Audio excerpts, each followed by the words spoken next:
In today's episode of Beyond the Logo, we're going to discuss some marketing tips for the holiday season. And some of the things we'll cover is business impact, shopping trends, promotion, and we'll also take a look at a couple of classic campaigns that you will recognize and break them down for you. So don't go away. We'll be right back with more on the holiday season marketing tips for you.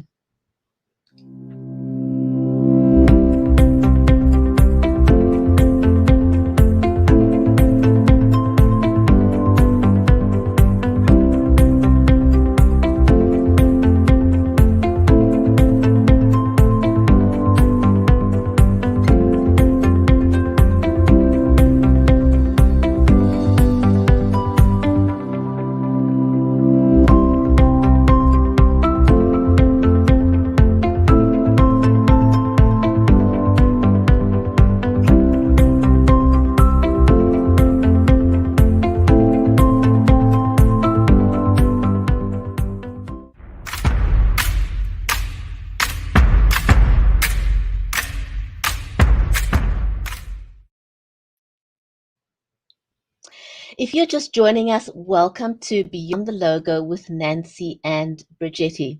I'm your host, Bridgetti Banda from Cape Town in South Africa, and our stream is made possible by StreamYard, Lockhart Marketing, and BeLive Media. A special warm welcome to you, our audience, whether you're watching us on Facebook, on Twitter, on Amazon Live, on YouTube, or over on LinkedIn, because this is an audience-centric show and we are monitoring the comments. I have got my phone right here, so do know that I am watching the comments in real time. So if you say hello or ask a question, do know that that will be seen, and we can even give you a shout out to say welcome to you. My amazing co-host is Nancy Lockhart. She is the founder of Lockhart Marketing and a #1 best-selling author. Nancy has worked with iconic brands such as Target, Kaiser Permanente, and Medtronic, and she leverages her knowledge and expertise to help successful women business owners and those who support them, the men who support them, rebrand their businesses and themselves to become more profitable, successful, and purpose driven. Her book, Invisible No More, Invincible Forevermore, is a testament to the resiliency of women around the world and demonstrates the power of redefining who you are. Nancy is also the executive advisor of the University of California, Santa Barbara Customer Experience Program. And on this show, we help you level up your marketing campaign. And a big part of leveling up involves video and video marketing these days. And to look your best on camera, I use the Logitech Brio camera. It has trademarked right light and HDR technology, which means it works in all kinds of lighting. So no matter what your lighting situation is, if it's not optimal, it'll just fix that. It's pure magic. As far as audio is concerned, I use the Samsung USB studio condenser microphone. Incidentally, a fun fact that it was the world's first USB condenser microphone. And as you will notice, it's got a very solid die-cast construction which reduces noise vibrations and makes it ideal for live video. If you don't want to go the route of investing in something as huge as this condenser microphone, what we do recommend is something like the lavalier microphone, the Rode, and this is the Rode lavalier. There's a couple of other ones that you can also select, but the Rode one is the one I basically recommend. And both the microphones comes with something that reduces word whiskers and noise. So this one is for the big microphone, and this teeny little one here that looks like a ball of wool. It's called a windshield, and that fits onto the Rode lavalier microphone. So that's what I recommend. And then a lot of people go live with their phones, and there's nothing wrong with that. But please, please, please find, do invest in a stabilizer, because your arm will not last for a 10, 15, or let alone an hour's worth of an interview. So do invest in something like a tripod of some sorts. And I love the iographer. It'll stabilize your phone. And a very quick tip also, do not do an interview in portrait mode. Do it in landscape mode. That'll give you the best possible view. So those are the quick marketing tips for you. And right now, I'm going to say a warm welcome to my friend and co-host, Nancy. Nancy, welcome to the show. Thank you so much, Bridgetti. It's always a pleasure to be here. And I just want to give a big shout out to Be Live Studio for our amazing graphics that we have. So thank you so much. It's an absolute pleasure, and I must say we had a little bit of a wobbly going live today, simply because we were having such a fun chat about COVID-19 and this latest variant. And I said to Nancy, "Oh my goodness, that's also part of marketing gone wrong." Um, you know, I cannot believe what has happened. It just is mind-boggling. Well, I think, one of the things that's really unfortunate is that there's such an impact of fear and a level of fear that puts people into this not joyful mode of the holiday season and begins to start, kind of producing some perceptions and some thoughts about what's going on without understanding the whole story. And of course, with the holiday season, and it is Cyber Monday, so what a great day to introduce our new graphics. And happy Cyber Monday to everyone. But it just in this time of the season, and especially because we're just starting to, at least in the States, kind of, reemerge. And now to have some, these travel bans being impacted, it does put us kind of a step backward and makes the fear come back, which is really, really unfortunate. And again, if it's based on not the whole truth and understanding what we do know about what's going on, certainly the travel industry gets impacted hugely by this. Vacation plans, holiday travel plans, getting together with people.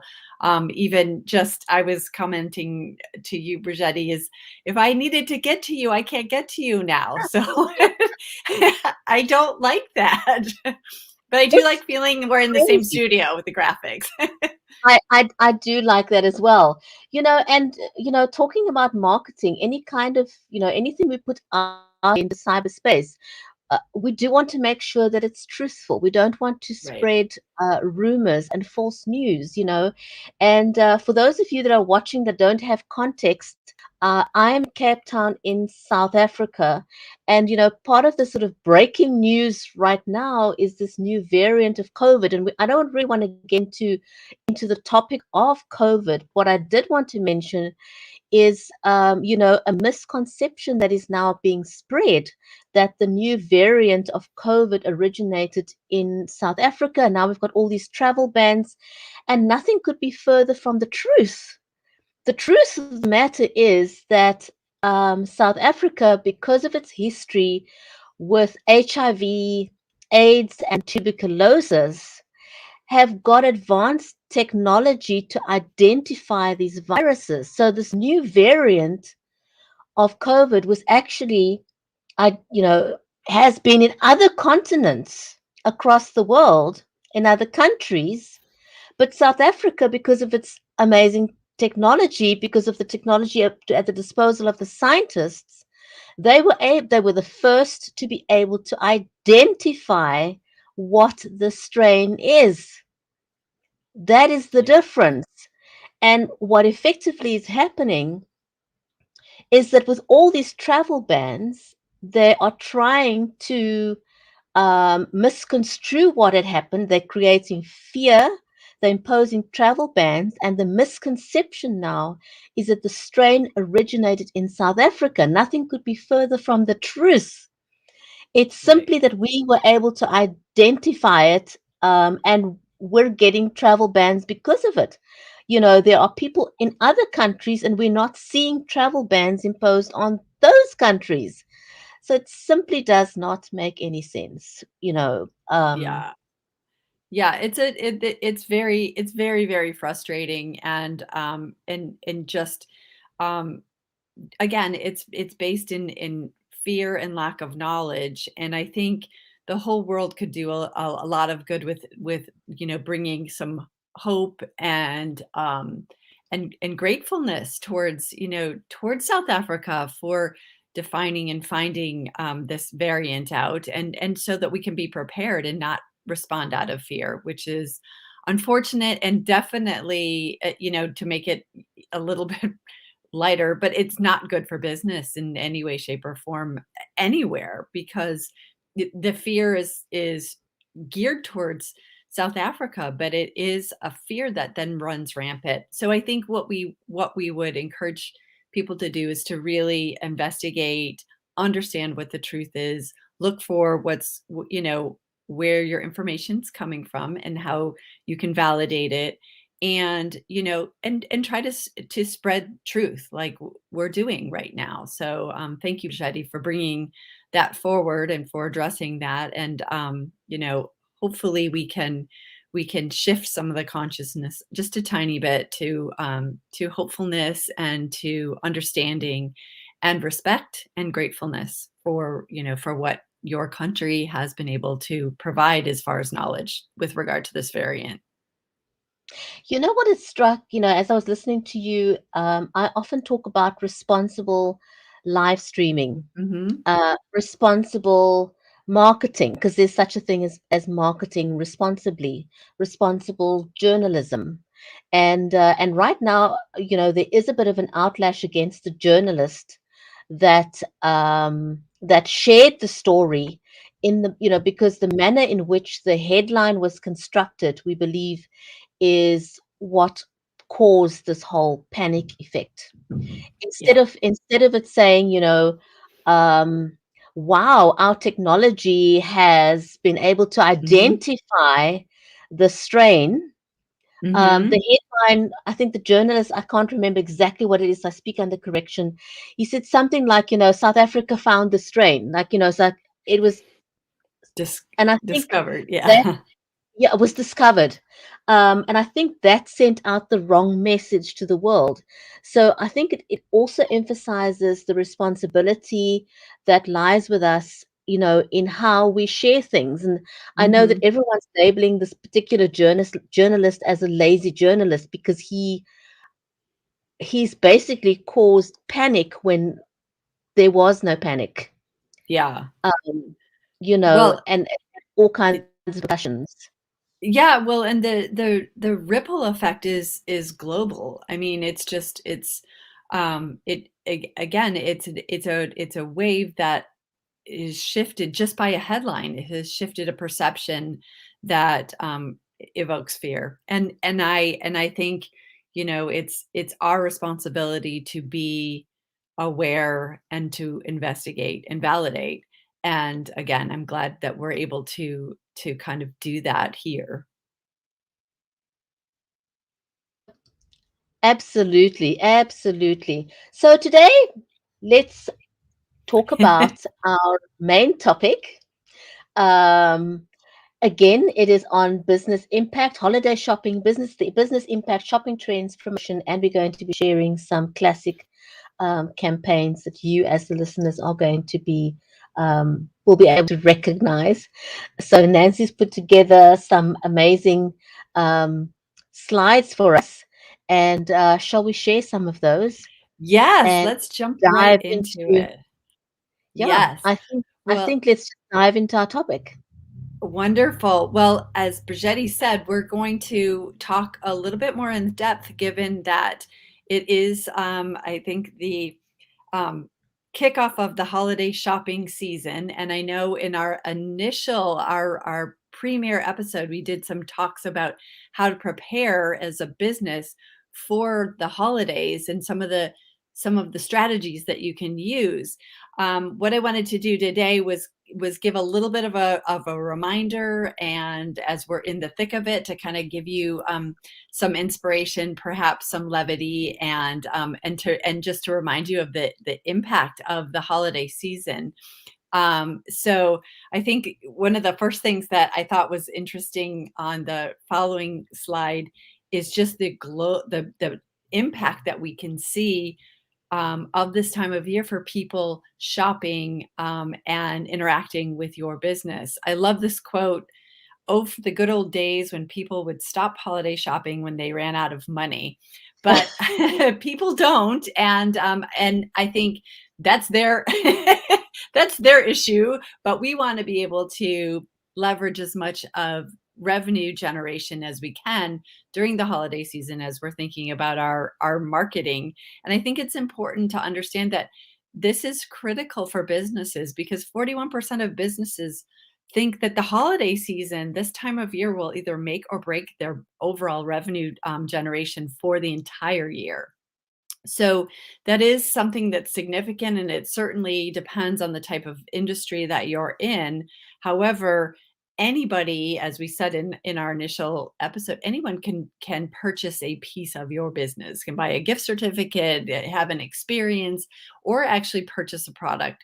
So there is a lot of opportunity. I do have clients that are in non-traditional industries, like weight loss programs, and they're capitalizing on offering programs because they know people will be getting ready for that in the new year. So I think it's really important for us to be aware of the impact. I think also, just in doing a little reflection from 2019 and 2020, we saw an 8.3% impact in spending.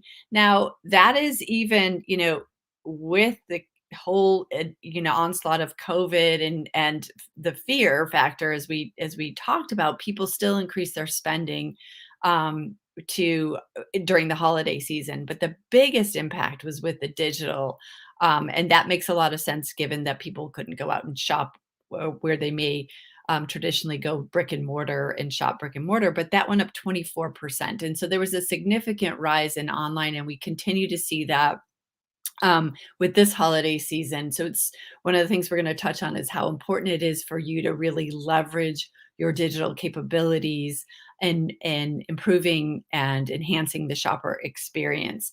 But I think what's really exciting is that for 21, the expected revenue and sales for 21 is supposed to surpass $1 trillion. Yes, I said trillion with a T. So there's a lot of revenue to be had, and a lot that's on the table.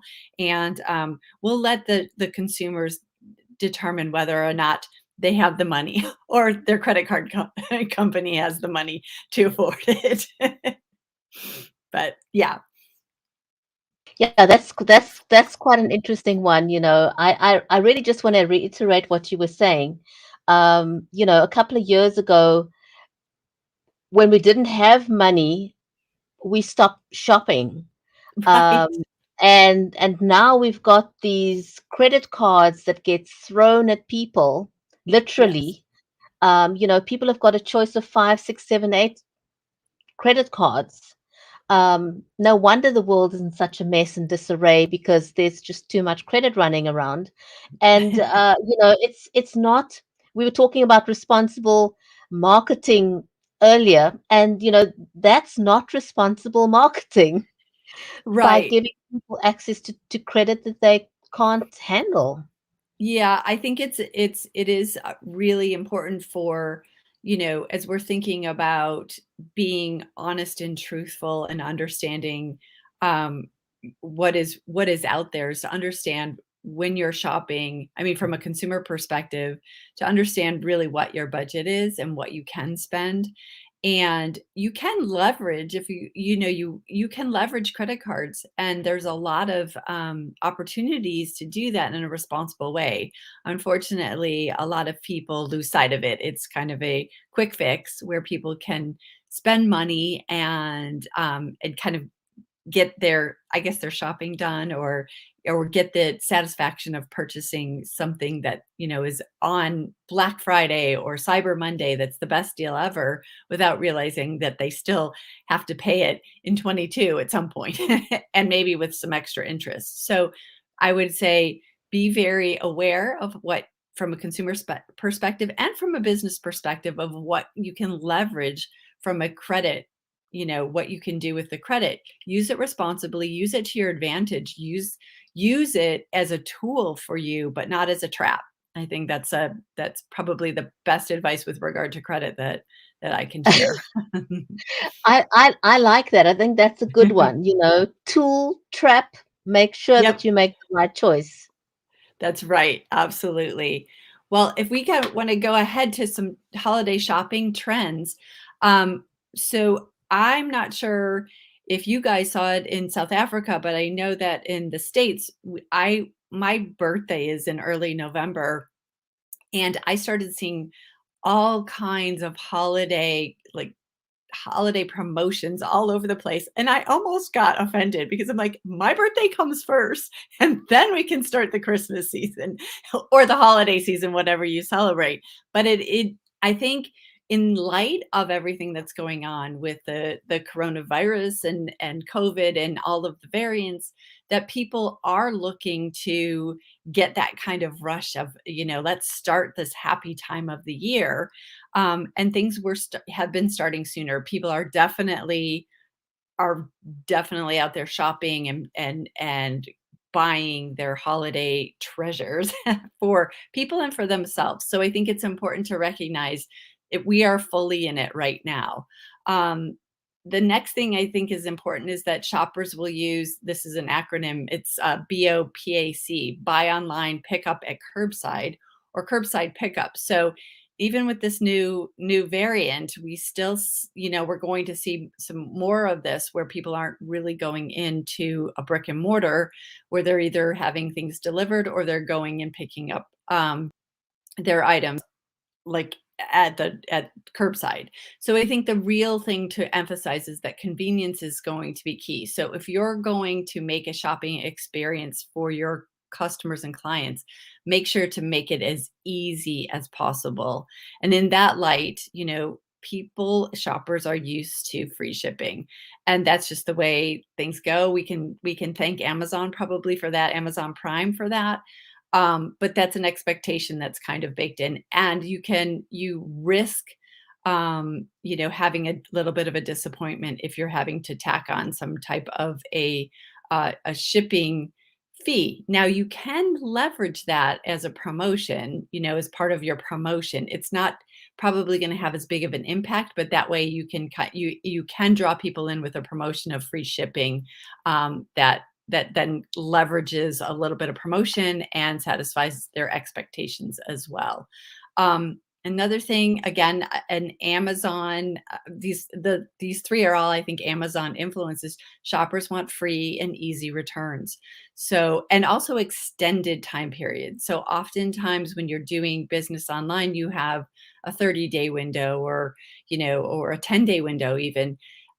Given that a lot of the holidays are, you know, people are buying earlier, they need more time to be able to actually give the gift and then have the receiver determine if it's something that they want to return. So I think we want to make sure that it's something that's easy for the recipient, and you know, the experience is seamless.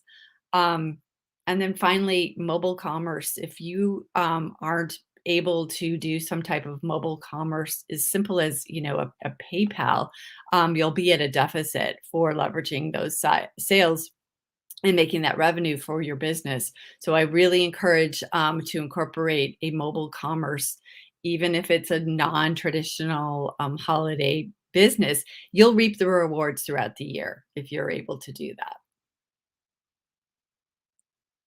Yep, absolutely. And you know, I just wanted to say this whole shipping thing is a huge thing for Mhm. people.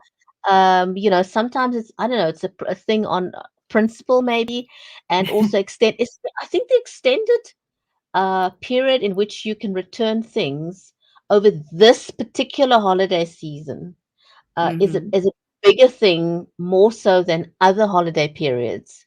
Yeah. Because people generally are busy with family and friends and things and events and things, and they do just want a little bit extra time to return items simply because they're busy.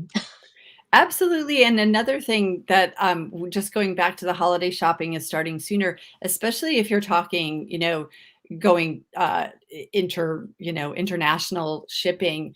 Um, the impact on that has been great. So people are, they've been through it from last year. So they're going to shop early, especially if they're purchasing internationally, because that shipping is sort of out of our control, um, especially if you're going through customs and that type of thing. So to be aware of that as you're promoting during the end of November and beginning of December, to just know that people are going. That's when they're going to want to be looking, as because they've had experiences in the past of getting things after the holidays, which might extend the holidays, but it's still something to consider. Absolutely, absolutely. So I'm sorry, did you want to say something, Bruschetti? No, no, no, no, no. Go ahead. Go ahead. So what I wanted to do is I've been talking about, getting ready for the holiday promotions, but there are some things to consider. There's always two sides to every coin, right? There's pros and cons. So wanted to bring that up with our audience to make sure that they were aware. So obviously the pros, and some things we don't often think about, is that when we're doing some promotions for the holidays, you can really leverage that time to clear your backlog stock, things that have been in your warehouse or in your shop, or time, when you have blocks of time that you've reserved for different types of experiences, you can leverage that at this time to kind of make sure that that gets either planned or cleared out. This is a wonderful time for new customer acquisition. So I a lot of and we'll talk a little bit about this, is this connection to nostalgia and personalization with the holidays. And there's so many different ways that smaller businesses can reach out and be promoted, whether it's through something like Etsy, where you can get some recognition for something that you hadn't really thought about before, or even Amazon, or even your own sites and promotions, if you're reaching out where people, and you have, good digital SEO search terms, but you can make people more aware because they're looking for things outside of their own normal purchase habits. Um, and with that, you get increased incremental sales. So when someone's looking for, I don't know, like an air fryer that just came out, and all of a sudden they're like, I also need I don't know, a Instapot, something like that. People will start to see things that are connected to the things that they're buying, and are more inclined to be like, oh, well, Aunt Susie would like that, and Grandma would like that. So you have the opportunity to promote what you're promoting, but also promote some of the other items that you have. Sort of Um, anything that's associated products, and you exactly. see. And I mean, with artificial intelligence, they're very clever at putting these Mhm. things together. If you go and you Google a mouse, Yes. all of a sudden you're going to see all kinds of computer mouse popping up everywhere. That's It's crazy. absolutely true. Yes, that's absolutely true. And again, we can attribute a lot of that to the Amazon effect. Amazon has certainly impacted the way we shop in many, many ways. So leverage that as much as you can when you start thinking about how, what someone's looking for, how you can connect them to something else that might be connected to that they hadn't thought of, and it might be the exact thing that dazzles someone. I love shopping and finding like the perfect thing that someone hasn't asked for, but they would love. So that is a great way to make that connection. Um, and then finally, what there really is, it's easier to fulfill, going back to what we talked about with international shipping. It's just, if you are able to process through versus the kind of panic that happens as we get closer and closer. So therefore you can delight your customers, get them what they need before the holidays, so they're ready to go and will be stars on their particular holiday that they're celebrating. Now, I know right now, for example, there's a big hoo-ha going on about Amazon's ability to mhm, fulfill yes. orders during this holiday period. Yes. Well, I mean, the whole supply chain issue is one that we really, need to consider. Not just is supply chain in as it factors into businesses, but that definitely is an issue. But also as it comes to fulfilling any of our orders that we have. I know that in Los Angeles, we have the Long Beach Port Authority. They have all kinds of containers that are just sitting there because of different tariffs and backlog that they've had, and those are things for your business. Those are things to help those are items that you're selling. So the sooner you're able to fulfill and delight your customers, and get that through, then you can avoid some of that hassle. That's a great point. Very good Yeah, point. absolutely. So we can go into some of the cons just to be aware of. Actually, thank you. So with the holiday season, there is people, just like with the free shipping, they're expecting that you're going to discount your services from what you normally would offer. So there is a pressure to discount, and that can certainly have impact on your margins if you're not smart about your accounting. So making sure that you kind of do that dance, almost the dance of the credit card, like what you can afford to discount, what you need your margins to be, and to be able to be smart about that is really important. Also, Would you say that people need to, factor that into the entire sort of marketing strategy? Because it's almost a given that yes, people are going to be looking for discounts. absolutely. And traditionally, there's um, an old-fashioned term, which is it's called bait and switch, where people will say, "Okay, you can buy this," and then they get you in and get you curious, and then they give you something else. Well, I'm not advocating for that, but people will say, "Oh, I want that, that computer for, $200." I don't know if that's true. I'm making stuff up. Obviously, I'm not buying computers, but but they get something for a great deal, and then you have that opportunity to give them something, to offer additional items that may not be as deeply discounted. But if you're going, okay, I'm just going to offer something at, maybe it's below your cost, and you're losing money on that particular item, you've got to be able to factor that in and be able to have a strategy that wraps around to say, to get them interested in some other items that, again, might complement that. If you have a I mean, if you're buying a computer, perhaps, you're also offering a printer, or you're offering a screen or something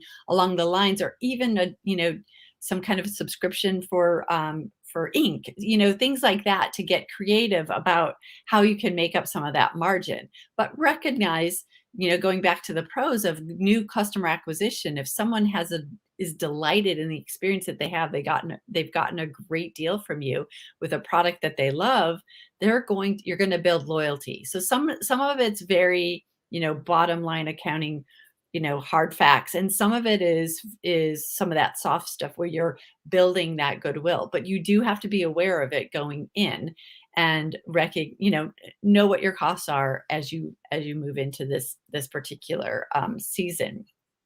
um Also, I think when we talk about the easier fulfillment as people are buying things, people can decide or change their minds during that time period. So then you have the potential for an increase in returns with your business, and it's just important to be aware of that. also, this time of year, everybody is promoting. Everybody is. So it's very crowded, it's very competitive, and it can be difficult to stand out. So this is where it's really important to be as creative as possible, keeping in mind all of the pros and the cons, but what you can offer and how you can really delight your target market. So understanding who you're selling to, or who you're selling to is buying for, is going to be super helpful as far as being successful in the holiday season. And then again, going back to the pressure to discount, customers are trained to expect and they'll wait for the discount. So if you're not offering a deep discount, I saw it this weekend. I was doing some holiday shopping, and I was like, I wonder if on Monday, if I wait till Monday, Cyber Monday, if I'll get a better deal. And the thing is people will expect they may buy it on a different day and then go, well, you just discounted it 2 days later. So how are you going to be prepared to handle that? You want to make sure that you're delighting customers, that you're making them happy, you're not disappointing them, but you need to be aware of kind of the mindset of people at this time of year. So just giving a little bit of an overview of the pros and cons to make sure that you're aware and prepared as you move into this time of revenue generation. It certainly is interesting. And just to reiterate what you said, you want to make sure that your marketing is on point so that you Mhm. captivate. The competition is stiff out there. And Yes. you've got to position yourself in such a manner that you can catch the eyeballs that you are after. Right, and I do wanna emphasize too that, especially with small businesses, we have the opportunity to be truly of ourselves, and there's only one of us. There's only one of us that offers what we offer, and so it's really important to understand what is that unique selling proposition that you have, and then to really bring that forward, because that's the thing that's going to make you stand out and provide that special and unique experience, and that will create that loyalty. When you understand who you're marketing to and what lights their fire, what makes them, really loyal to you, that they think you understand them or they know you understand them, then you'll have customers for life. And this is a wonderful opportunity for you to make those connections. Um, Mm, very valuable points there. Thank you. So, just some tips, a little bit more tips for the holiday season. One of the biggest things, and we're touching on it, is leveraging emotions and nostalgia. People, their their need to connect is so high, during the holidays, being through the months and months of this COVID uh, business, I'll put it politely. And they want to, there's that connection. So leveraging that in a way that brings forward your unique selling proposition and what your target audience needs is going to give you a great return. And you're going to feel good about being able to make those connections as well. Another great thing to do is to add a cause element, like tie it in with a charity or an environmental thing. When someone makes a purchase, you make a donation. And it's, you know what? It's just a win-win all around, because everybody is going to feel better about purchasing when they can say, "Hey, so we planted a tree in your honor because I bought these pairs of shoes," or whatever it is. It's a pretty easy way for you to make a big difference and to be that differentiator, again, with a crowded competitive market. We touched a little bit on eliminating the stress for the shopper. So people are desperate to get the perfect gift, and oftentimes they don't know, like, what do I get Aunt Edna? And so sometimes just giving, offering some gift suggestions for someone, if you can get some of the demographics of, different types of people that you would serve, can help, and then generate again a suggestion. And again, we see that a lot with Amazon. If you like this, then you might like this. If you purchase this based on your shopping habits, you might like this. If you're thinking about how can I help and support the shopper of who's looking for things, to give them other suggestions. This is a tremendous time to be able to leverage that. Also, be making sure you're leveraging your online and mobile communication and distribution. So once again, being able to very easily go online, order what you need to order, have it distributed, have things easy and seamless. But it's going to be much more, as we saw in the earlier statistic, people are going online. They expect to have superb customer experience online. Um, and then the thing is reward your best customers, have some type of a contest. I just ordered holiday cards, and unbeknownst to me, I was entered into a $10,000 drawing. Now, I don't know if I'm lucky enough to win that, but let me tell you, it made me feel really like, I was like, wow, what a fun bonus that I might have the opportunity to win $10,000.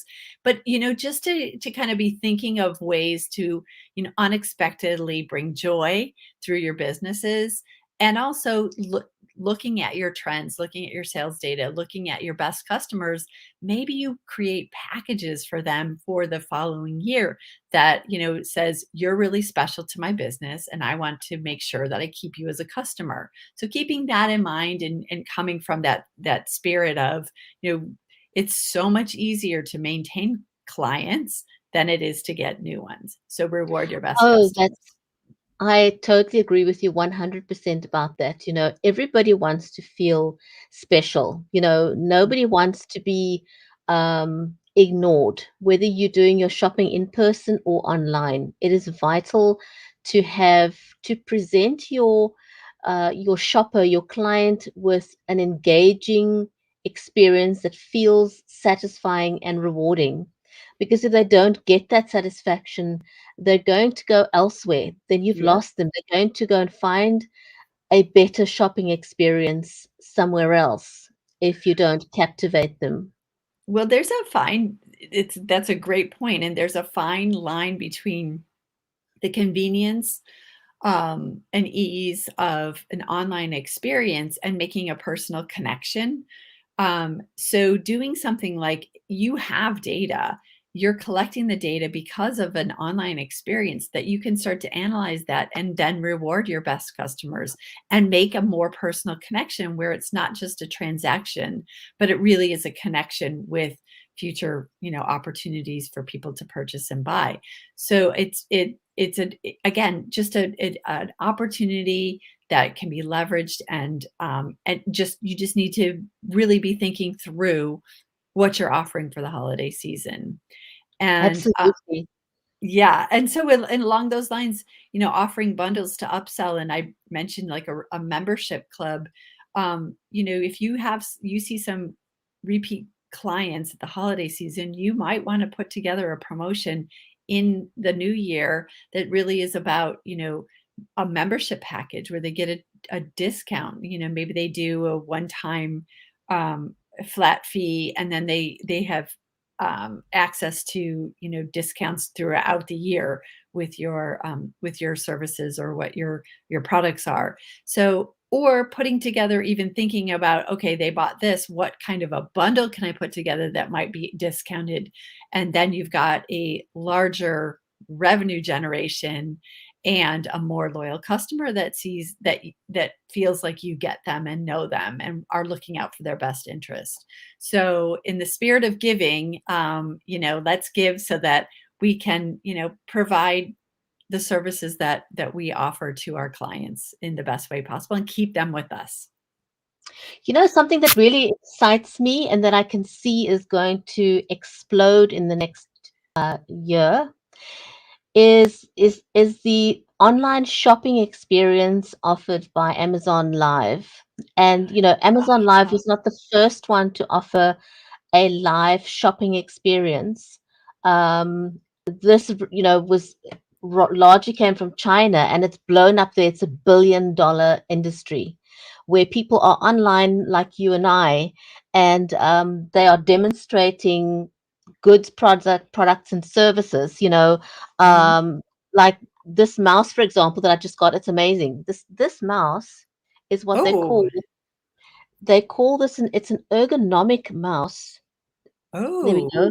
It's an ergonomic mouse, and what it does is, with a normal mouse, you would click like with the end of your fingertip, Mhm. and a lot of people suffer from carpal tunnel Syndrome. carpal tunnel syndrome. Yes, Mhm. that's it.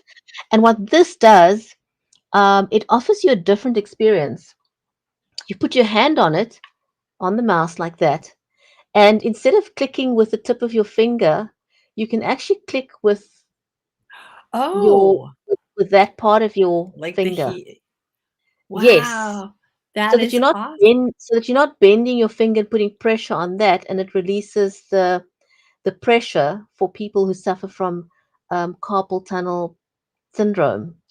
And I must say That's it was quite it was I'm still getting used to it because, sure. you've been doing the traditional mouse thing for years with the tip of your finger, and I do use a gel mouse pad, but I thought this was quite a novel concept of shifting where the pressure is, um, to relieve carpal tunnel syndrome. So what that basically is offering people the opportunity to do live shopping, or it's what I call live interactive shopping.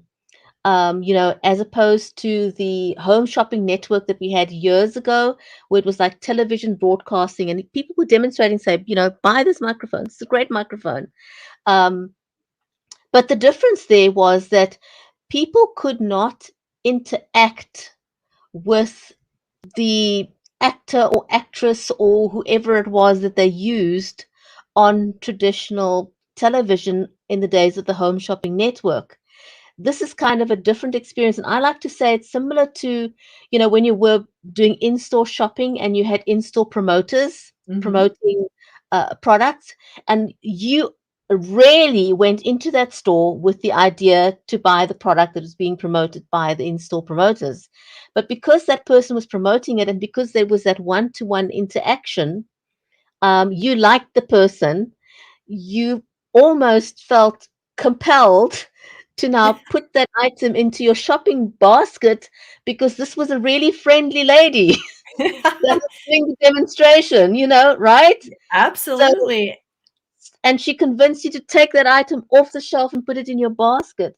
And so now what Amazon is doing is offering that same live shopping experience where I'm saying, well, this is the mouse that I use, and you saying to me in real time, well, how much noise does it make when it click? Because I don't want people to get disturbed when I'm broadcasting, and is it my microphone going to pick up the sound? And I can give you that answer straight away, like this, the way we're talking on camera.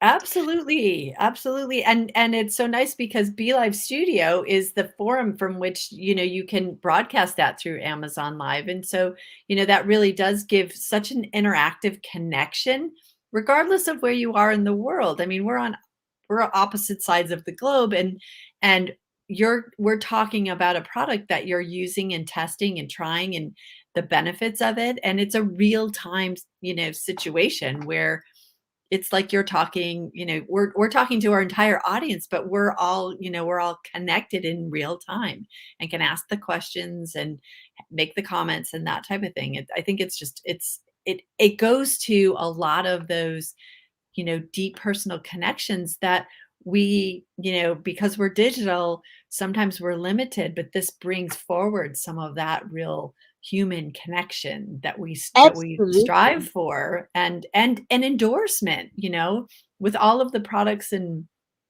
that you use and that you share with the audience. It's really, it's such a great forum for us to learn more about, not But just you know what marketing. excites me, Nancy? I'm Pardon? excited about it. I'm excited about it because, even though Amazon has started this in the Western world, I think there's already noise that Walmart and all the Mm, other stores are going to follow suit. But the thing that really excites me is that small entrepreneurs can have access to the yes. same technology. That to me is exciting. It levels the playing Yes. field. Yes, absolutely. Democratizing the revenue generation on that level that, some of those, super enterprises have access to. But, we're all we you know what? Thank God we're constantly evolving. And sometimes within some of our challenges, we get smart and we evolve and we grow and we're able to provide even a more valuable customer experience and a more meaningful client connection. So it's very exciting time. Absolutely. Shall we have some fun with some classic Let's have holiday some fun. campaigns? Let's have some fun. Absolutely. We So started what the I show with a very heavy topic. Let's end off with some fun, shall we? Absolutely. Yes. So I thought it would be fun as we're thinking about our businesses just to take a little walk down memory lane.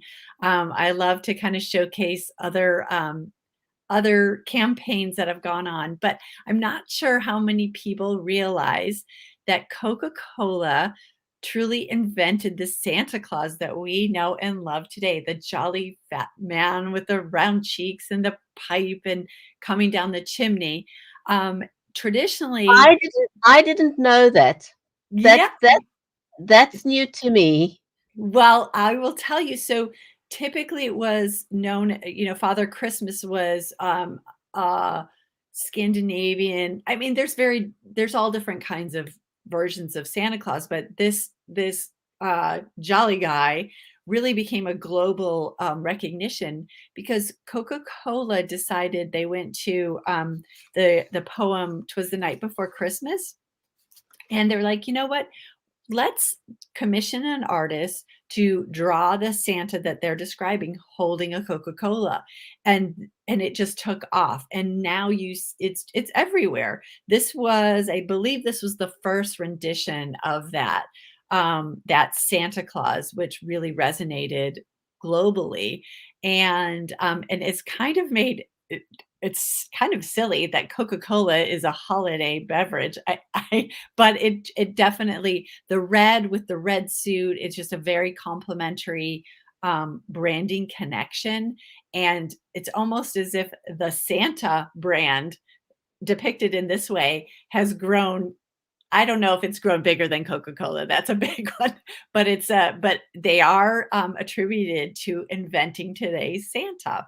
So Well, I've learned something because I didn't know this one. This one was new to me. Very interesting connection, but I see the whole thing with the color red Yep.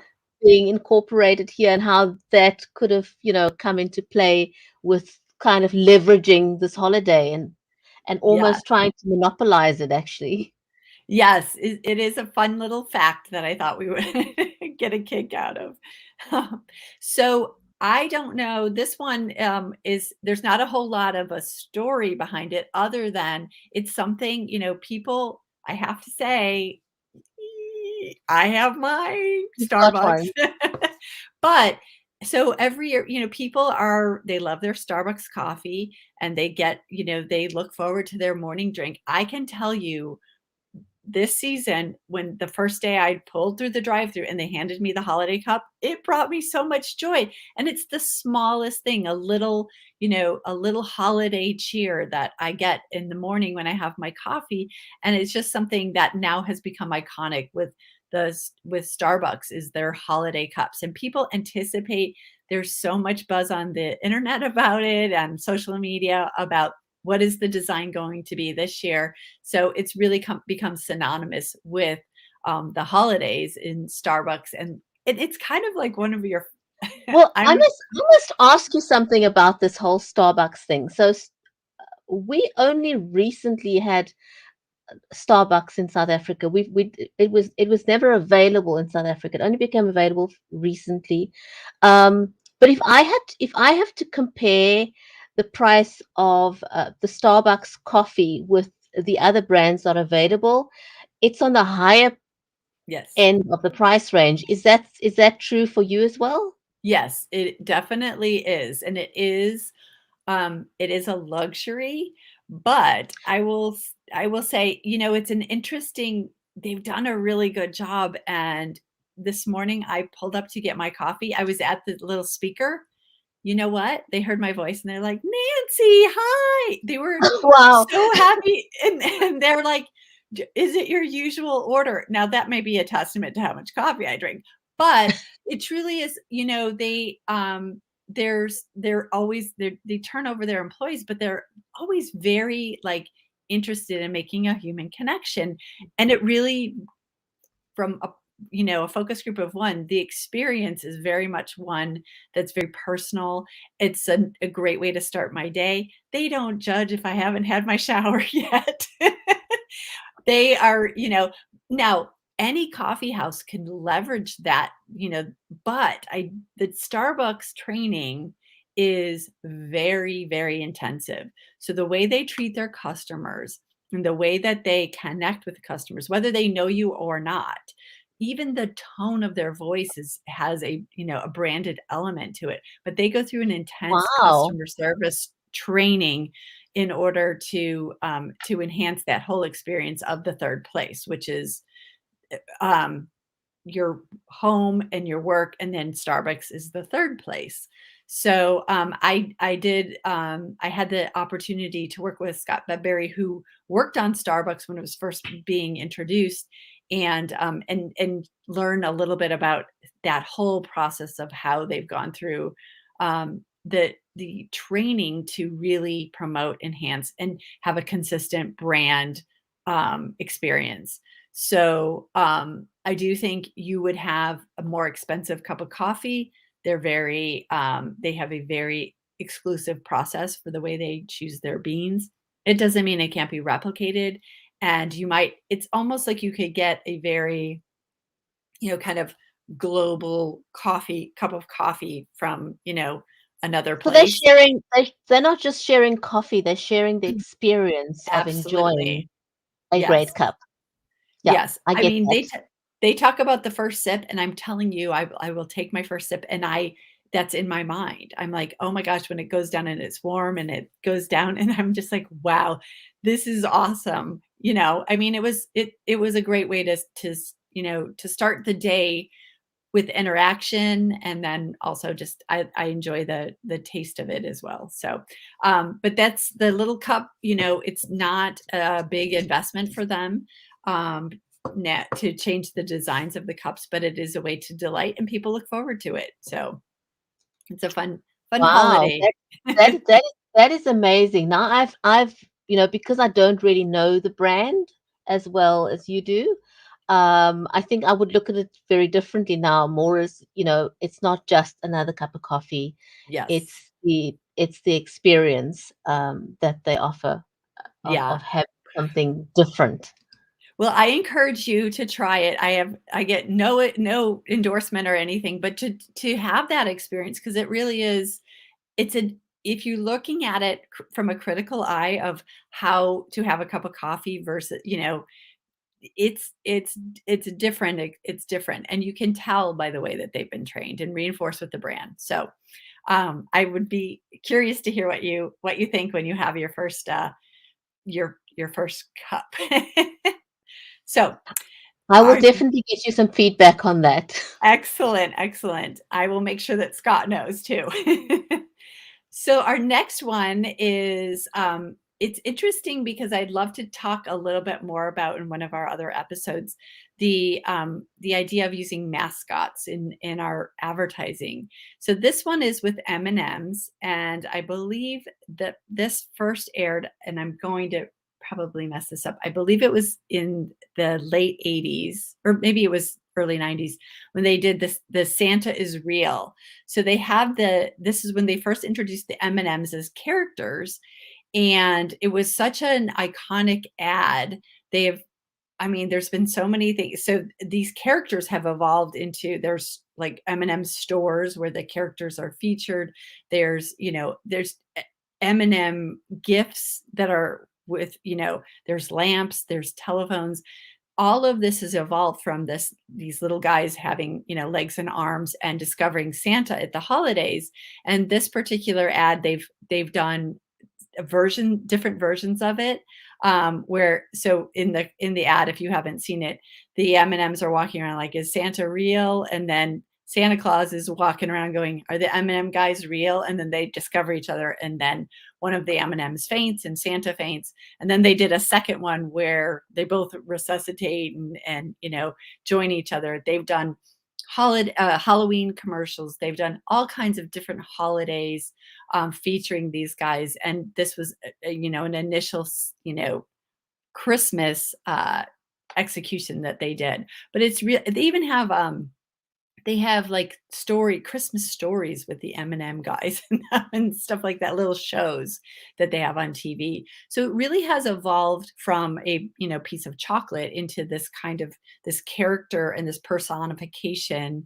Um, and each of the different M&Ms have a different personality, which is brilliant because you can relate different people can relate to different types of the M&Ms. So, it is really it's adorable, but it's also, like, subtly very connecting into, like, a personalization. So I wanted to highlight this one as well. And if you And I get a think that's chance, a check good, it out. yeah, I think um, that's a good thing to raise because everyone wants, nobody wants to feel like a number. But if you can Mhm. offer something that personalizes an experience for people, uh, it makes all the difference in the world. Everybody wants to feel special. They want to feel listened to, spoken to. So if you can offer something that gives them that sense of they matter, you matter to me as a client. You're not just a number through the door. If people get that sense, then you've won a client or customer, a loyal customer for life. So it does make a difference. It absolutely does, and it also helps you to feel like I can relate to that. Like, me, and you're showing a personality that is, or someone that you know. So it does make it very personalized. Um, this next execution is, I think it's brilliant because with the holiday season, I talked a little bit about non-traditional holiday gifts. Now, buying someone a car for the holidays is very generous, and I don't know that many people that do that. However, Lexus was brilliant with this giant red bow and making it an iconic, over the top, just like taking something unexpected and making it some like almost giving permission for you to give your loved one, like the people you care about the most, a car for Christmas by plopping this giant red bow on top of it. And it's the December to remember because it's such a glorious gift to get this car for Christmas. And now it is, you're going to buy something big like a car for someone. You're going to put that giant red bow on top of it. So I think it just they mainstream buying this luxury item for the holidays and just by this iconic bow. And it isn't something that I think they trademarked it for a while, but now other, auto companies and people can do whatever they want to buy, whether it's a snowblower or a I don't know if people would buy a house, but but anyway, the I big don't red know. bow. I don't know. But the big red bow is an iconic way to move out of a traditional thought of a Christmas present and to commercialize and bring forward and leverage the season by Lexus into buying this luxury item and presenting it in a way that is just a wow factor. So I love to bring this one forward. I think it's fantastic. I mean, just anything, any car with a big red bow Yeah. is is just amazing. Who's not attracted to that? Absolutely, and oh my god, isn't I know when I see the commercials on TV, I get goosebumps because I'm so excited for the people, like, they're like, "Okay, let's go outside," and they run outside, there's this big red bow, and I just get excited, but I'm probably Well, just an old softie. who will forget that episode with Oprah where she Oh, y presented everyone with a car? Oh my goodness. Oh yes, my goodness. absolutely, What absolutely, an you get a car. experience that was. Wow, you Yeah. get a car and everyone gets a car. Absolutely. We love Oprah. She is a marketing maven and we yes, she did epitomize that phrase as well. But it is that same kind of joy, right? And if you know, you can do that. I've never done that. I don't know that I ever will buy someone a car for the holidays, But it's fun to watch other people do it with the big red bow. I put a big red bow on, like, giant teddy bears for my girls. It's almost the same thing when they were little. Yeah, Anyway, it's just it's all in the packaging, right? You know, if 1000%. I gave you this mouse, I mean, yeah, it's a great mouse and you'd like to get the mouse as a gift, but if I took the trouble to wrap a pretty little bow around that same mouse, it's all about, as we spoke about earlier, it's all about the experience. It's how you make the Exactly. customer feel, you know, Mhm. it's just different. And this is the time to really leverage that. People are they're not buying because they need something. They're buying because they want to share and give and evoke emotion and share, the connection and affection that they have for one another. So leveraging that regardless of whether it's a car, you may need the car. I don't know if you need a Lexus luxury car, but anyway, you make it into this experience that's so joyful and happy and exciting and unexpected. And once again, just to kind of tap into that experience, when Lexus did that, it was very much exclusive to Lexus at the time. And they got people so loyal to their brand because they had this joyful experience, you know, getting this gift in such a like special way that they became customers for life. They were connected. They were very much a loyal customer. So it's just thinking a little bit differently about how you're putting forth whatever your offering may be. So, Absolutely. And I mean, that cuts across everything else. yes, They always say, absolutely. people may not remember what you said, but they will remember how you made them feel. And Absolutely. in marketing, that's the same thing. I may go into, I mean, I have honestly had such experiences where I went into a store, I may have really, really wanted that particular product, but the client service sucked, Mhm. made me walk out of the door, and made Yes, me never want to go back. And I went next door. Maybe it was not the same product, or maybe the product was even slightly inferior. But when I walked in, client services were friendly, they were welcoming. And guess what? I felt good about getting the product that they offered me because of the experience that went along with it. So it goes a exactly. long way. It goes a It's long it way. goes back to the Starbucks thing too. It really is you are paying for an experience. So it's the whole package, and you will pay a premium for a good experience. So it's important to keep that in mind, in regardless of you're selling a cup of coffee or selling a car. We're humans. We all want to feel connected, feel heard, feel understood, and we want to delight the people that we care And about. I can't help relating this again. I don't know if I shared it with you before, but I think I've shared it 2 or 3 times this past week. Someone on LinkedIn posted um, I can't remember the person responded or started the thread, but it was about, in marketing, we say that, my business is either business to business or business to consumer. And he said, well, I think I actually commented and I said, well, what about H to H? You know, Human to human. H marketing, human to human, because behind that large business or Yes, small enterprise or whatever is a human. It's a human being that's going to make the decision, whether that's a blue chip company or it really doesn't matter. But the person that's going to sign on the dotted line remains a human. absolutely. So we need to do more human to human marketing.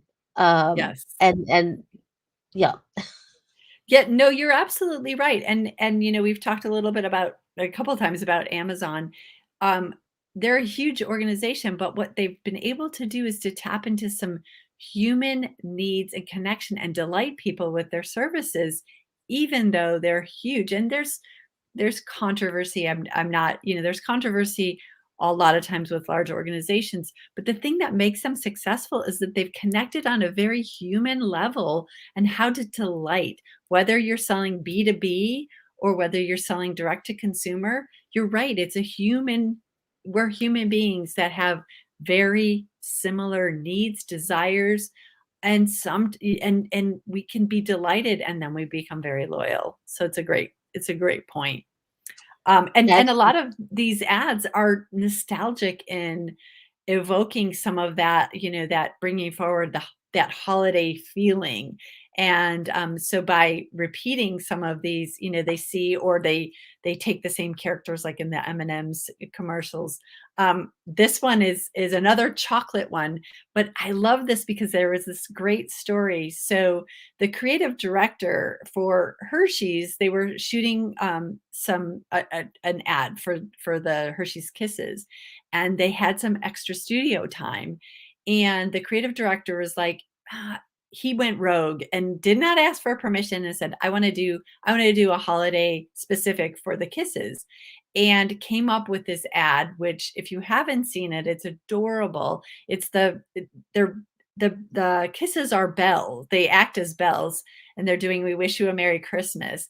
And then the little red one that's in the second row at the end, like takes the wrapper and kind of goes like this. It's so cute. It's so human, of this tiny little chocolate candy, but it has been running for over 20 years. And again, they've taken this and they will open shots with this commercial, and then they'll go into a longer spot because this is like a 15-second spot that you just use that reel, and it has gotten so much legs because of the nostalgia, the cuteness, the humanness, making these little chocolate kisses something, very human, like thinking of watching your kids doing a concert and being very proud of themselves once they've completed it at the holidays.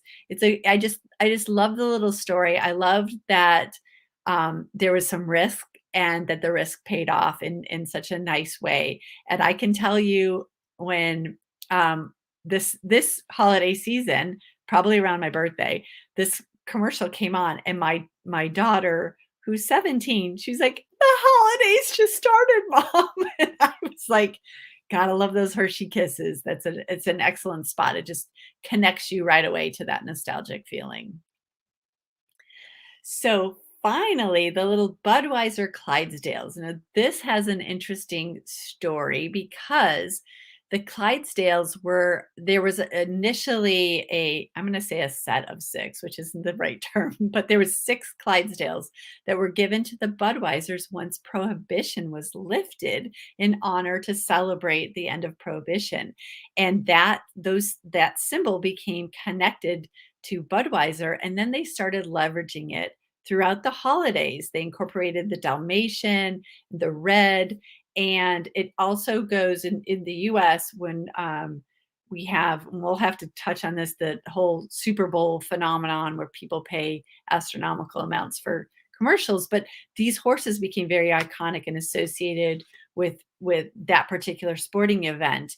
And people, again, that connection. They're selling beer, but that's the product they're selling. What they're selling is this iconic history and this, recognition of what's gone on, even if people don't know the story about the gift of Prohibition. And and oh my God, these horses are amazing. Each one weighs 2,000 pounds. I mean, they're cared for like nobody's business, but they are truly iconic representations of a beer company. And it's, people have ornaments on their trees, or they have pictures of this in their homes, of these Clydesdales. So I thought I would share that as well. You never know what you're selling and how you can create those connections that are so appealing and, dare I say, sticky with audiences. So I encourage everyone to kind of think about what they're selling, the products that they're offering, and to be able to create that same kind of connection with the holiday season that will give you, really loyal customers for the following year. So it was fun to share that with everybody. I hope everyone enjoyed some of the stories and some of the tips as well. that was amazing. That was absolutely amazing. Thank you. I just want to say a huge big shout out to everyone who's joined us today on the show, whether you've watched us on Facebook, on LinkedIn, on YouTube, on Twitter, or on Amazon Live. We hope that we've shared something that you can use that's valuable. Some fun nuggets with and facts about marketing and how you can leverage that during the holiday season, because it is a different time of the year. So from us, what are we discussing on the next one? Because I think we kind of shifted a little bit We this week did. because we knew it Yeah. was the holiday coming up. Well, Um, yeah, so I think, what we had talked about last time was how you can determine if you want to do a partnership with another brand and how that you can leverage that. And I think as in 2 weeks from now, it would be a great time for us as you're thinking and planning for 22 and how you want to lay out your marketing plans to consider how you might want to leverage some partner brands to evoke some of those same emotions. So what we talked about today, we'll touch on again about creating that emotional connection, but being able to leverage that throughout, with other brands and create, kind of the sum is greater. The sum is greater than the whole, or whatever. I'm not saying that correctly, but coming together you can leverage some other qualities within a brand that's complementary to yours to continue to grow. So I'm excited to share some great examples about that and some ways to determine how you can best align with the right kinds of brands. And it may not be a traditional alignment that you think about, but it may be more about what they stand for and who their target audiences are. So I'm excited to talk about that in 2 weeks. And I wish everybody a happy holiday and just look forward to just talking again soon. well, thanks very much, everyone. And a huge big shout out to Lillian, who's joining us there from Switzerland. Always great to see you on the stream. So thank you for joining us live there. Take care, everyone. We'll see you in 2 weeks. We will talk about co-branding. Take care. Bye for now. Bye.